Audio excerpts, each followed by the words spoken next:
Bienvenue dans ce nouveau numéro, notre premier numéro magazine appelé Le Grand Débat. C'est un moment très merveilleux que nous devons partager avec vous des idées que nous avons. Ce n'est pas seulement nous qui vont vous donner, et vous aussi, si vous avez aussi des propositions, vous pouvez nous écrire sur notre page YouTube, pourquoi pas sur Facebook, on va aussi vous répondre. Ça, c'est notre premier numéro que nous vous informons qu'il faut s'abonner. Avant de faire de toutes choses, il faut s'abonner dans ces chaînes. Par exemple, tu peux voir la saison de pluie, ça pourrait être difficile de voir d'autres nourritures, mais la saison sèche, tu vas voir ces nourritures-là. C'est pourquoi nous vous disons, abonnez-vous massivement sur cette page pour ne pas manquer des choses essentielles qui vont passer. Aujourd'hui, nous allons faire des analyses sur l'actualité de notre pays. Premièrement, nous allons parler sur les instituts du gouvernement Toluca qui sera le 10, entre le 10 ou le 11, ça dépend de leur calendrier de l'Assemblée nationale. Sur ce plateau, je ne serai pas seul. J'ai appelé un analyste, un jeune qui a des talents. Frère Franck, bonjour. Oui. Bonjour, cher Pascal. Bonjour également à tous les téléspectateurs du Grand Débat. Ok, avec lui, nous allons analyser sur le sujet d'actualité de notre pays. Je vois que vous allez bien. Très bien, monsieur Pascal. Sens-toi à l'aise. Oui, je suis à l'aise. Bien habillé là. Merci. J'envie votre habillement. Merci comme vous également. Ok, merci. Je salue les gens qui sont partout dans notre ville de Kinshasa, pourquoi pas dans des provinces, pourquoi pas en dehors de notre pays. Premier point que nous allons parler avec lui concernant les instituts du gouvernement Toluca. Nous allons parler aussi sur la sécurité de notre pays, comment notre pays est sécurisé, mais on ne doit pas se limiter à cela. Il peut aussi donner aussi des propositions parce que nous ne sommes pas des députés, mais nous sommes des petits peuples. Nous avons aussi des propositions à déposer auprès des députés. Cher Franck, comment vous trouvez le nouveau gouvernement qui vient de sortir? Merci. Il faut d'abord commencer par saluer cette grande nomination, ce gouvernement qui vient d'être publié, dont a bénéficié également de la confiance du chef de l'État et également du chef du gouvernement qui est Madame Judith Toluca Suminwa. C'est un gouvernement aussi avec de géants, parce que nous voyons des figures de prouesse dans ces gouvernements. Pour ne pas citer tout le nom ici, parce que nous courons derrière les temps, mais nous sentons quand même qu'il y a également des figures qu'on peut donner encore de l'espoir, qu'on peut donner encore de la chance, pour répondre, je dirais, favorablement aux grandes attentes de la population. Parce que le social aujourd'hui, par terre, l'insécurité à l'Est, beaucoup de mots rongent en tout cas notre pays. Mais avec ce figure de prouesse que nous qualifions, nous osons croire que ces gouvernements pourraient répondre à la mesure du possible aux grands soucis qui rongent la population, qui rongent notre pays, qui a vraiment un social réduit par rapport à ce qu'il pouvait mériter avoir. Donc nous donnons en tout cas de la chance à ces gouvernements. Oh oui, si vous parlez des grands géants dans ces gouvernements, mais si on peut aller plus loin, on peut voir même les anciens ministres qui sont reconduits, mais c'est eux que vous appelez des grands géants, mais pourquoi pas le gouvernement Sam 1, Sam 2, ces ministres-là n'est pas arrivé à répondre aux besoins de la population.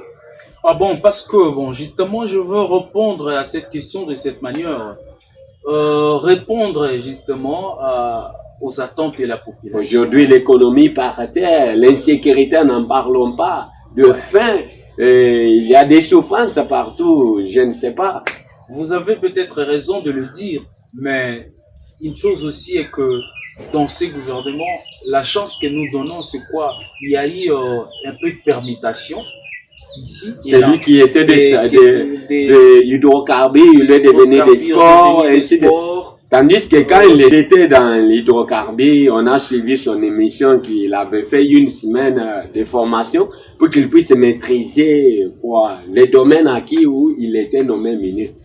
Alors aujourd'hui, on lui a conduit dans le sport pour ne pas parler seulement de lui. Il y a aussi celui de commerce extérieur qui est devenu portefeuille. Et il y a celui de défense nationale et ancien combattant qui est devenu des transports et beaucoup de permutations.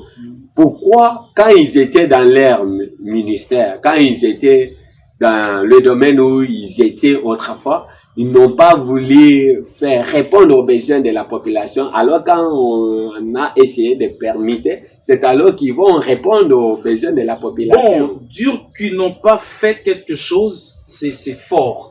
Ils ont quand même, chacun à ce qui lui concerne, réalisé quelque chose. Et dans des secteurs, parce que nous devons dire que c'est un gouvernement, le gouvernement Sama, bien qu'il n'était pas assez publicitaire, mais c'est un gouvernement également qui a répondu à beaucoup de choses. Seulement qu'il n'était pas publicitaire comme bien d'autres l'étaient autrefois. Le gouvernement Sama a répondu à beaucoup de choses et en termes également d'infrastructure, c'est un gouvernement qui a beaucoup travaillé. En termes d'infrastructure, vraiment il y a eu beaucoup de choses qui se sont faites, mais dans les silences et un peu derrière les rideaux, comme on peut le dire. Il y a eu vraiment beaucoup de choses qui se sont faites, mais qui sont restées dans le silence. Et je crois que cette nouvelle confiance renouvelée à ce ministre qui sont passés d'un portefeuille à un autre est une opportunité assez grande que le chef de l'État, que le chef du gouvernement ont voulu renouveler à ces figures de prouesse qui ont repris et qui ont vu leur nom peut-être être cité à un autre ministère, de saisir en tout cas la balle au bon, de chercher à répondre aux grandes attaques de la population. Parce que la population attend beaucoup de ces gouvernements et la chance leur est donnée de chercher à faire quelque chose pour répondre à ces grandes attentes de la population qui souffre, qui est dans un gouffre que je dirais insupportable, qui doit sortir de là. Ok,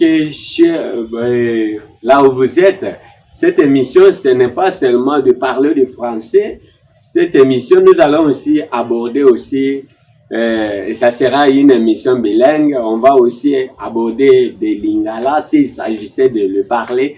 Nous vous rappelons que cette magazine s'intitule Le Grand Débat. Cette émission qui va nous permettre à s'exprimer, mais en respectant chaque personne. C'est-à-dire, cette émission n'est pas là pour tribaliser le genre non plus. Cette émission n'est pas là pour parler mal des gens non plus. Cette émission est là, s'il y a des fautes, on va le parler, mais en respectant le principe, en respectant aussi notre constitution. Sur ce, on ne doit pas seulement se limiter seulement à ça. Je reviens toujours à mon invité pour lui parler toujours sur ces gouvernements. Nous avons vu celui des ministres de Défense nationale et anciens combattants qui est reconduit au ministère des Transports. Aujourd'hui, on a tellement de difficultés concernant le secteur des transports. Il n'y a pas, je peux dire, permis de conduire depuis 2020 jusqu'à aujourd'hui. Des chauffeurs roulent comme ils veulent, ils n'ont pas de permis. Demain, il peut surveiller un bon matin, il prend son véhicule, on lui montre comment on peut démarrer et demain il sort. Pourquoi?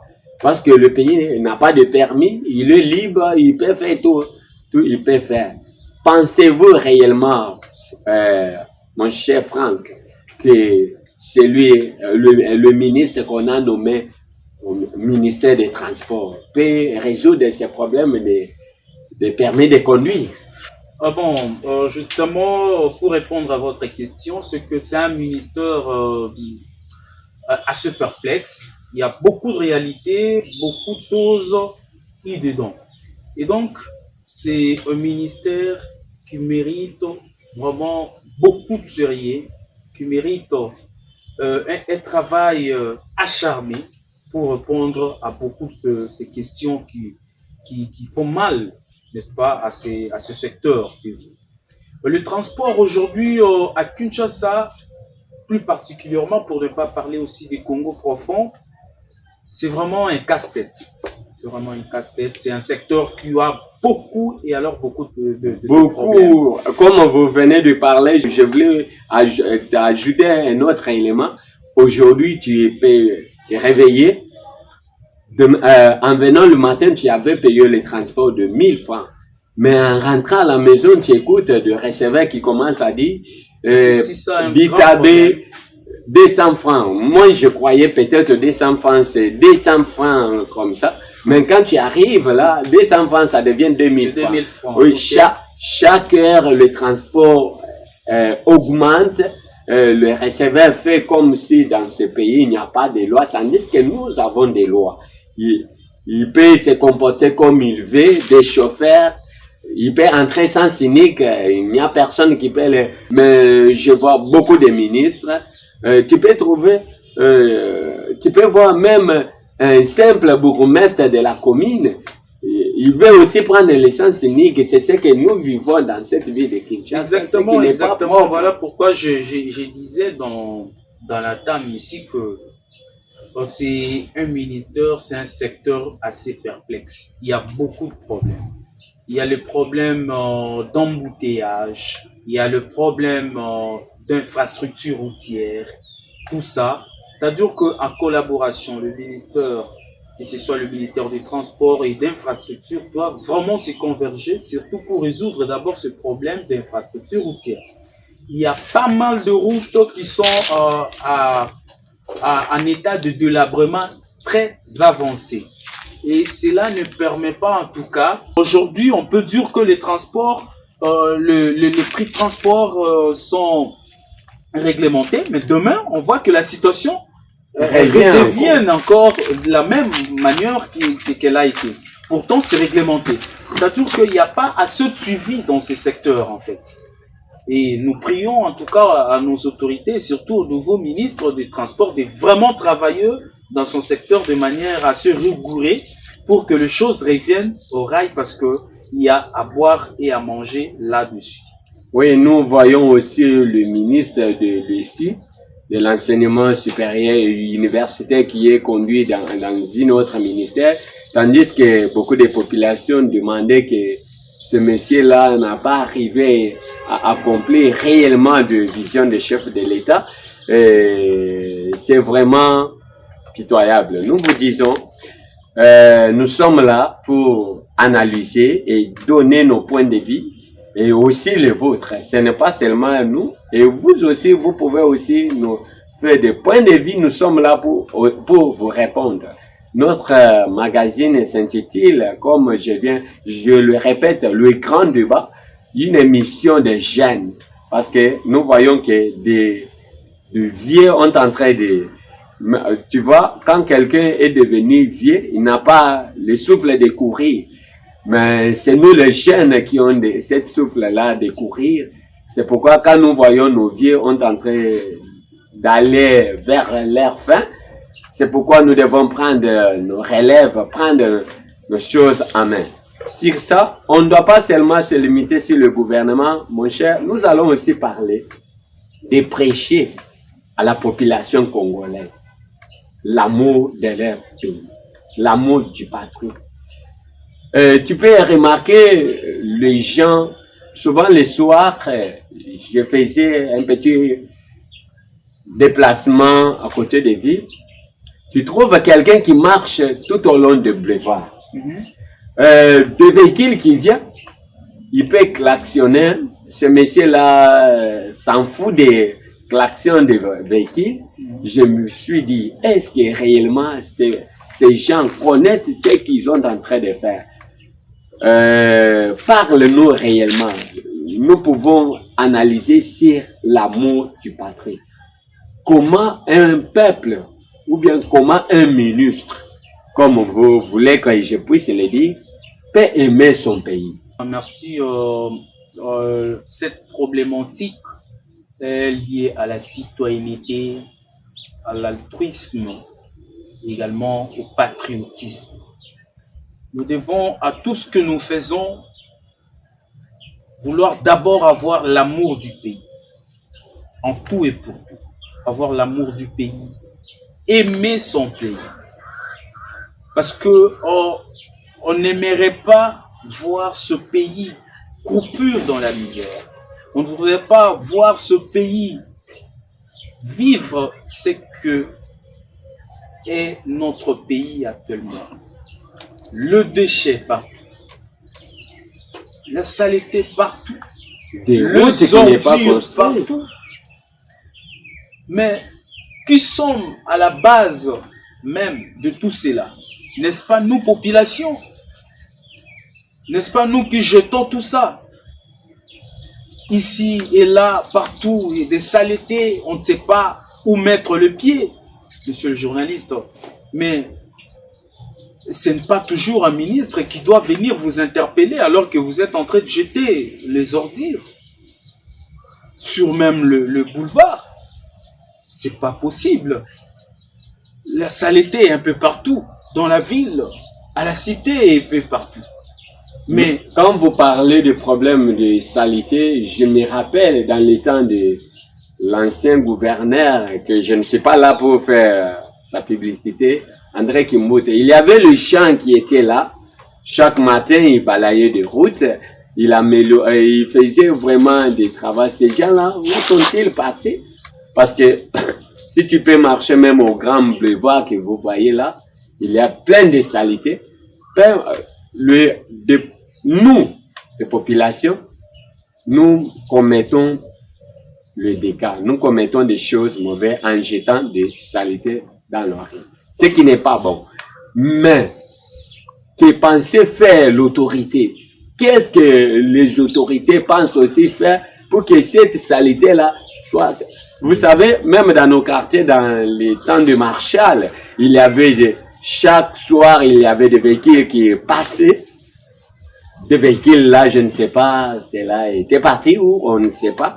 Je ne sais pas réellement qu'est-ce que le gouvernement Tuluka peut proposer pour que notre ville, capitale de la République démocratique du Congo, soit salitée plus que des provinces. Si autrefois j'ai essayé de voir province de Lualaba, que je ne suis pas là pour faire publicité de la dame qui est là, mais il fait de bonnes choses, comme je viens de dire. Si quelqu'un fait de bonnes choses, nous sommes là pour l'apprécier.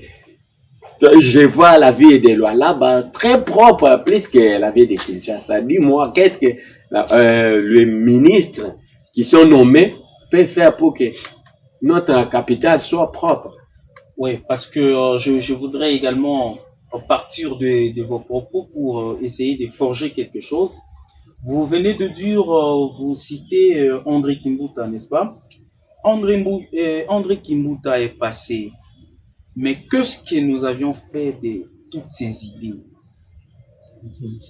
Les hommes passent, les institutions restent.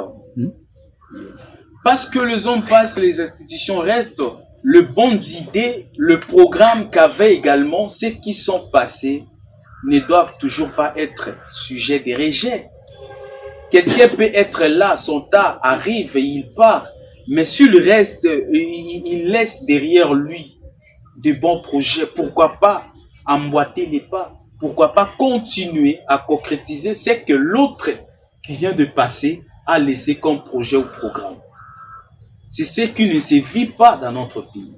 C'est-à-dire que lorsque quelqu'un était là et qu'il part, vraiment il est effacé et même le beau projet qu'il avait complètement effacé. Non, c'est une très mauvaise habitude que nous ne devrons pas continuer sur cette même élancée.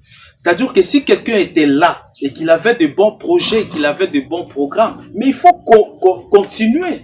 L'administration, c'est la continuité. On doit continuer avec ses bonnes idées. Essayer de concrétiser ce que lui peut-être n'a pas pu concrétiser. Mais chez nous, ces bonnes habitudes ne sont pas en tout cas exercées. C'est-à-dire que vraiment pour moi c'est un éveil de conscience qui doit être fait à la population et à tout le monde, disons, un éveil de conscience. Les gens doivent se dire que s'il y a quelqu'un dans ces pays, c'est moi. D'abord, c'est moi. Et s'il y a quelqu'un qui peut amener le changement, c'est moi. On doit d'abord se dire ça. Et ce changement-là, c'est vous. En commençant par vous, ce changement peut impacter tout le monde. Donc, nous sommes appelés comme acteurs du changement. Acteurs du changement en commençant par soi pour impacter les autres et voir que ce changement, ça va s'étendre de manière spontanée et on verra, à l'instar de toutes d'autres villes, tous d'autres cieux que vous êtes en train de citer, on peut y arriver, mais certainement par une certaine conscience.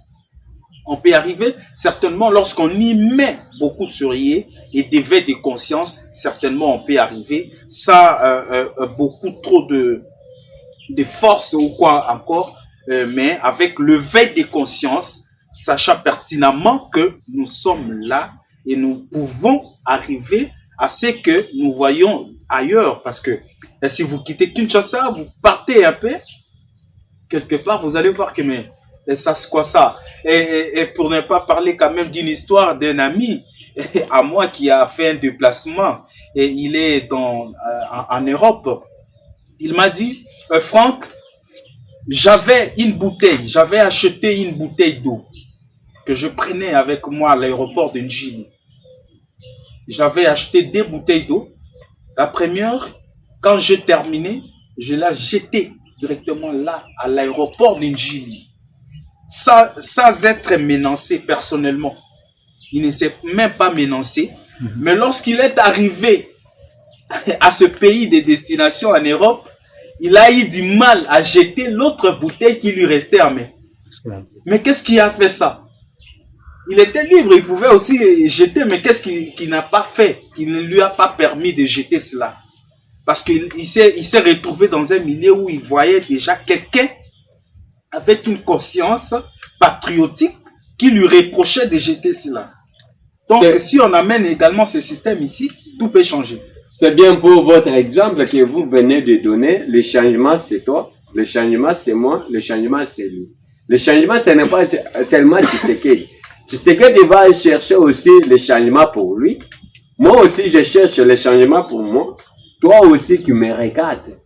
Peu importe qui tu es, il faut aussi chercher le changement.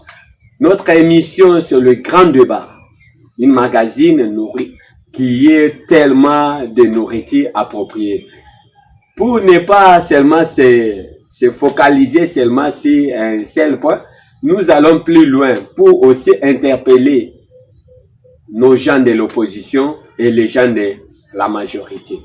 Frère Franck, c'est sincère, oh cher Franck, je me suis déjà habitué à appeler souvent les gens frères, il faut me comprendre.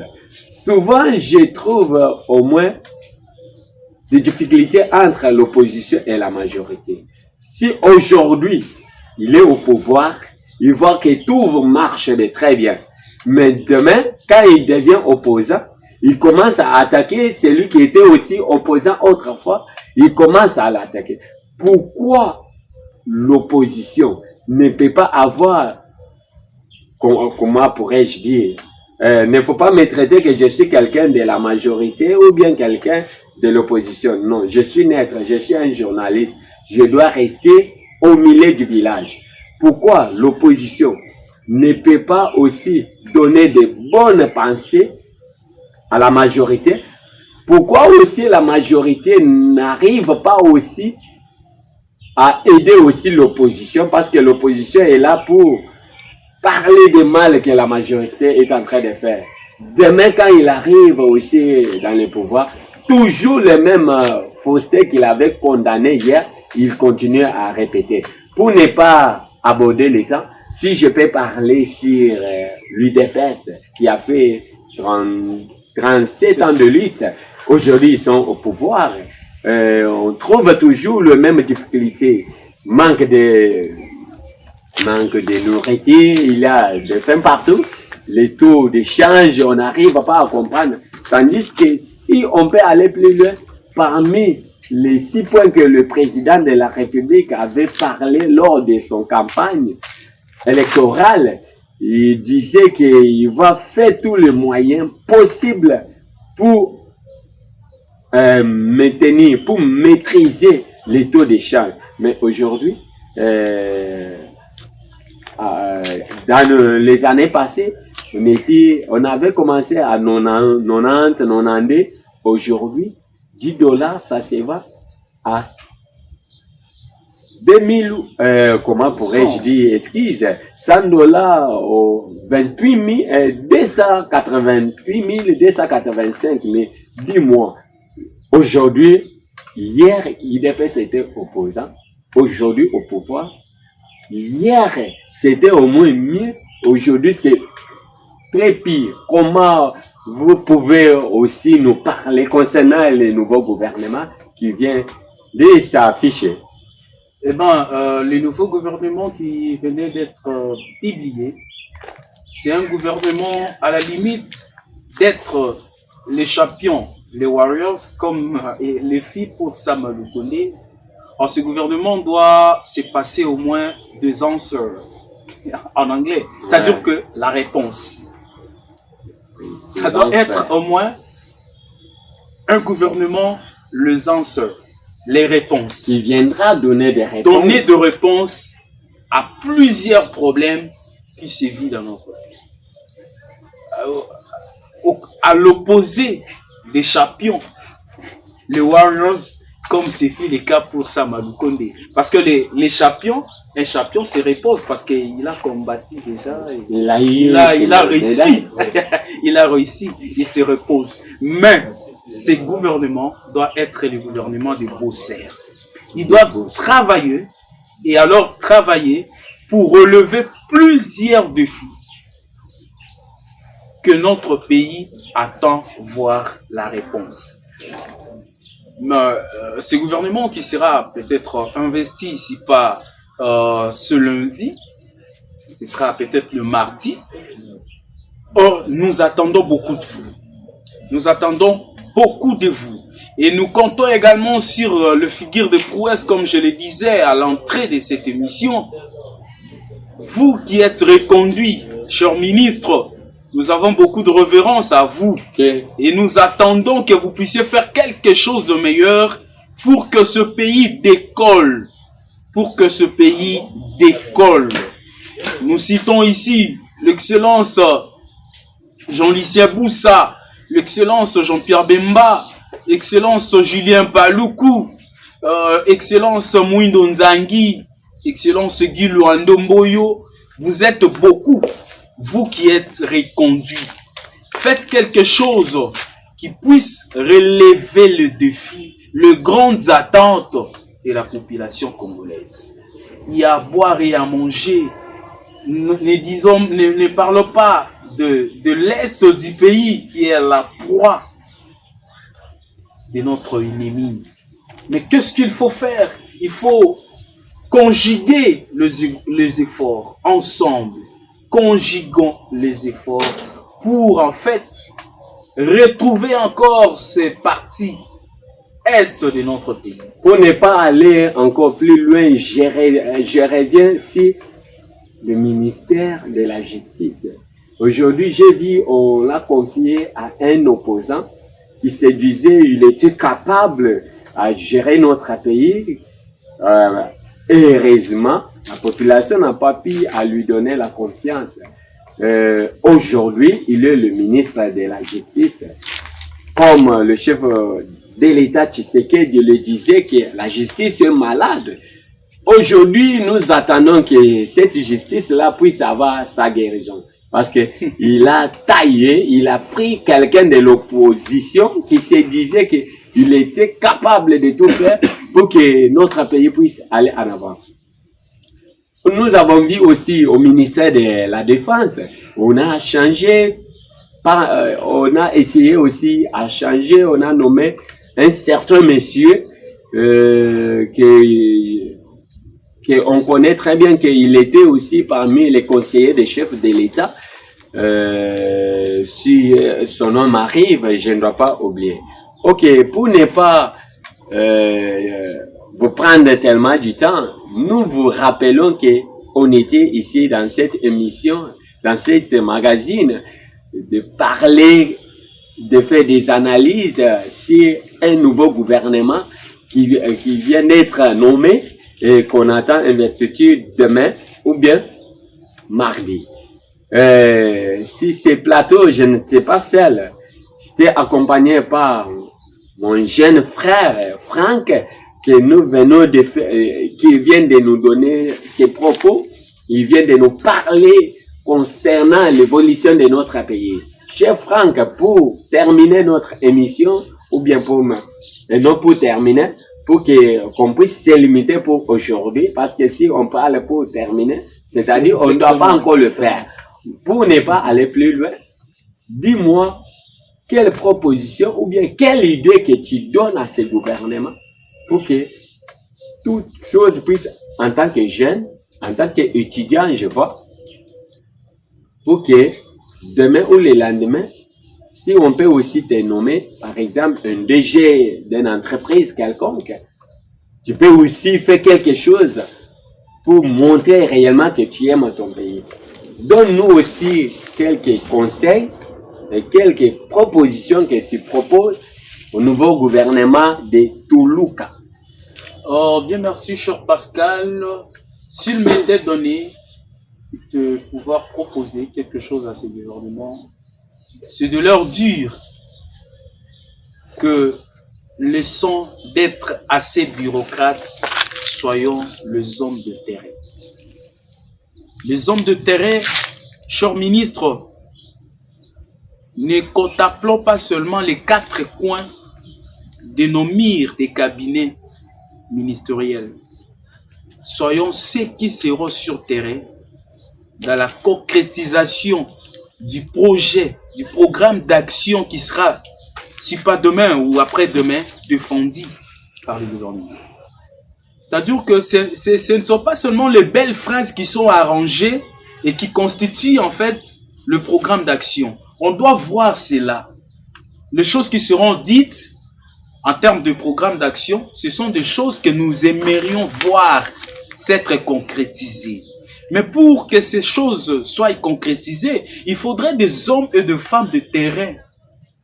Des hommes qui connaissent en fait le souci du peuple, du petit peuple. Mais ce petit peuple souffre. C'est la misère, c'est la galère en fait. Mais qu'est-ce que vous voulez? N'est-ce pas être là, à côté de ce peuple, à répondre à ce besoin qu'il faut, au lieu de contempler les 4 coins, les 4 murs, en fait, de nos cabinets ministériels. Là-bas, c'est climatisé, hein? Mais descendez à la cité, allez au faubourg là-bas, à Kingasani, allez là-bas, à Manenga, descendez encore en Djili, et pour ne pas parler de Maluku et consorts. Mais c'est la misère. Pourquoi pas Mboudi, cher Pascal? Ce ministre qui sont nommés, ils doivent être le gens du terrain, qui savent répondre aux besoins de ces peuples qui croupissent. Voilà en quelque sorte ce que je peux dire. Leur demander d'être les réponses aux questions de la population et être le gens du terrain. Cher ministre nommé, cher ministre reconduit, de seuls conseils que nous, en tant que jeunes, ou bien nos demandes que nous faisons introduire chez vous, n'est rien d'autre. Arranger seulement notre vie sociale, créer pour nous des emplois, répondre à nos besoins, parce que on vous avait choisi pour que vous puissiez répondre à nos besoins. Nous sommes là en attendant l'accomplissement de nos besoins. Si vous arrivez à répondre à nos besoins, nous serons tellement contents. Nous pouvons vous dire, Boumela, en faisant du bien. Mais on ne peut pas dire ces termes-là à n'importe qui, seulement à celui qui fait des bonnes choses. Cette émission, c'était le grand débat. À la présentation, c'était Pascal Katouka, que j'avais reçu, un invité Franck, pour ne pas aussi oublier notre caméraman, Jérémy, pour ne pas aussi parler aussi de d'autres gens. Si vous avez aussi besoin de participer dans cette émission, notre numéro est là. Appelle-nous, écris-nous, et nous allons vous fixer le rendez-vous pour ce dimanche. Nous vous disons seulement, suivez cette émission, cela vous aidera.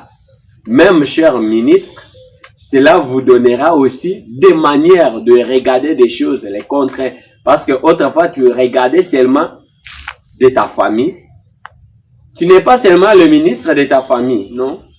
Tu es le ministre de tout le monde. Tu es censé aussi, pour tout Congo, de donner la joie à toutes les populations. Et non seulement de te limiter dans ton coin, tu es ministre national. Ça diffère le ministre national et le ministre provincial. Tu es ministre pour toutes nos provinces. Parce que je sais beaucoup de ministres, comme le gouvernement Samdé qui vient de terminer. Il y a beaucoup de ministres qui n'ont pas pu marcher dans beaucoup de provinces, mais ils préfèrent aller dans d'autres pays, Dubaï, aller France, ainsi de suite. Non, tu n'es pas le ministre de France. Tu n'es pas le ministre de Dubaï, ainsi de suite. Tu es le ministre de la République démocratique du Congo. Mieux vaut marcher dans nos provinces et trouver là où il y a des difficultés, répondre à leurs besoins, là où il y a des problèmes, donner des solutions. Il ne faut pas seulement se focaliser seulement ici à Kinshasa, comme mon cher Franck vient de dire, dans votre bureau bien climatisé ou bien dans votre véhicule bien climatisé. Non, cher ministre, j'apprécie un ministre que je ne suis pas là pour faire des publicités pour lui. Notre ministre de la communication et médias, Patrick Mouyaya, qui arrive chez lui à Bandalungwa. Souvent, on appelle ces communs là pour ne pas aller plus loin avec des phrases parce que tu peux parler mal. Bandal, tu trouves ces ministres-là qui sortent là, qui parlent avec la...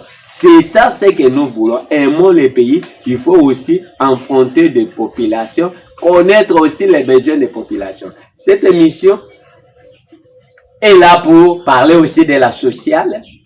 Cette émission-là est là pour parler de l'économie, de parler aussi de religion.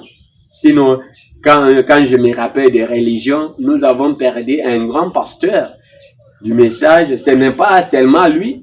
Il y a autant, si je peux dire 9 pasteurs de l'église et du message qui nous ont quittés, que nous souhaitons comme vous venez de dire, à leurs familles et aussi à leurs églises. Si tu as des choses à nous proposer, dis-nous, nous sommes là. C'est le grand débat, une émission bon à regarder. J'ai dit au revoir.